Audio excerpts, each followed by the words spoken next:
আমি আজকে পনিরের ভাপা রান্না করব। এই দেখেন দুইটা পনির নিয়ে নিয়েছি। আর এখানে পনিরের মধ্যে দেওয়ার জন্য আমি কাঁচা লঙ্কা, হলুদ সর্ষে, কালো সর্ষে, পোস্ত, তারপরে একটু নারকেল কোড়ানো নিয়েছি, তারপরে একটু কাজু বাদাম নিয়েছি। এগুলো দিয়ে আজকে আমি পনির ভাপা রান্না করব। প্রথমে আমি পনিরটাকে কেটে নিচ্ছি। এই যে দেখুন আমি পনিরগুলা বের করে নিয়েছি। এখন আমি পনিরগুলোকে পিস করে নেব। একটু বড় বড় করেই পিস করব। এভাবে কেটে কেটে পিস করে নেব।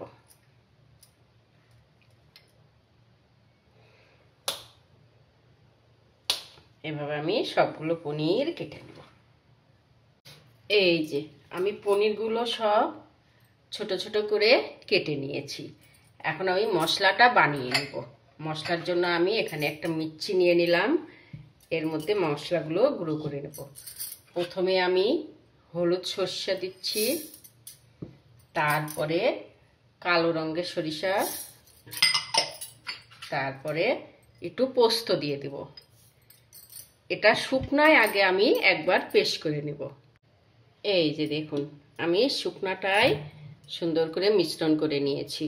এখন এর মধ্যে কাজুটা দিয়ে দিব আর কয়েকটা কাঁচা লঙ্কা দিয়ে দিব, দিয়ে একটু জল দিয়ে দিব,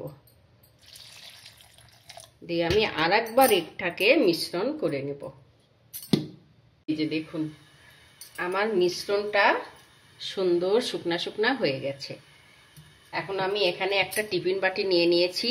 আমি এই টিফিন বাটির মধ্যে করেই পনির ভাপাটা করব। আমি টিফিন বাটির মধ্যে সব কিছু একসঙ্গে দিয়ে দিব। আমি মিশ্রণটা আগে ঢেলে দিচ্ছি। দেখুন কি সুন্দর মিশ্রণ হয়েছে। প্রথমে আমি মিশ্রণটাকেই ঢেলে নেব। একটু জল দিয়ে ধুয়ে দেব, সামান্য জল দেব।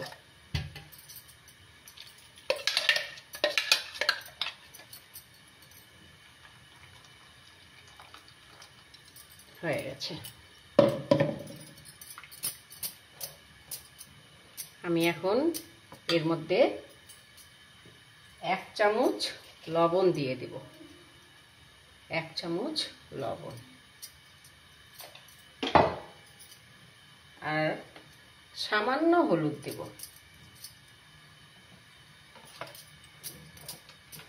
মিক্সড করে নেব এখন আমি মশলাগুলোকে।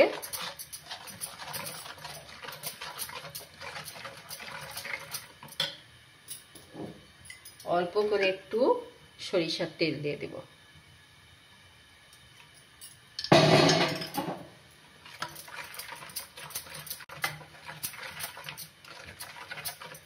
এখন আমি এই যে পনিরগুলো কেটে নিয়েছি, পনিরগুলো দিয়ে দেব।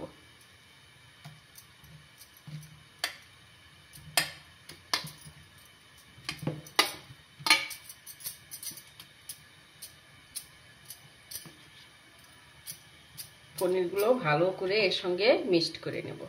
এই যে দেখুন আমি পনিরটাকে টিফিন বাটির মধ্যে সুন্দর করে মিক্সড করে রেখেছি। এখন আমি এর মধ্যে একটু নারকেল কোড়ানোটা দিয়ে দেব।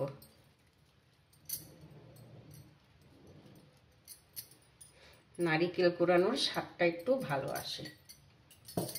আর এই যে কাঁচা লঙ্কা রেখেছিলাম কয়েকটা, এই কাঁচা লঙ্কাটাও দিয়ে দেব।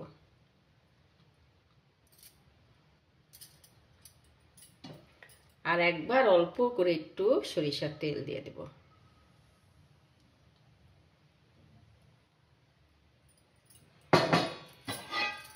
আমি এখন এটাকে ঢেকে গ্যাসের উপরে ভাপে বসিয়ে দেব।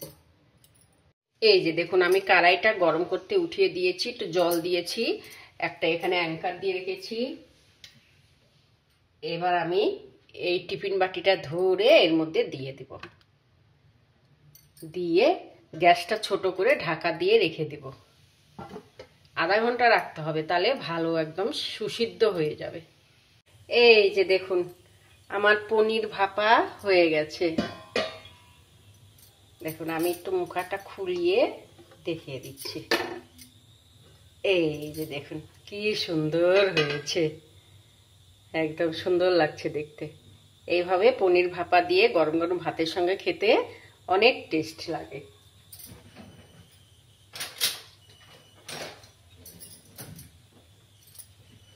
দেখুন কি সুন্দর হয়েছে। এই যে পনির ভাপা।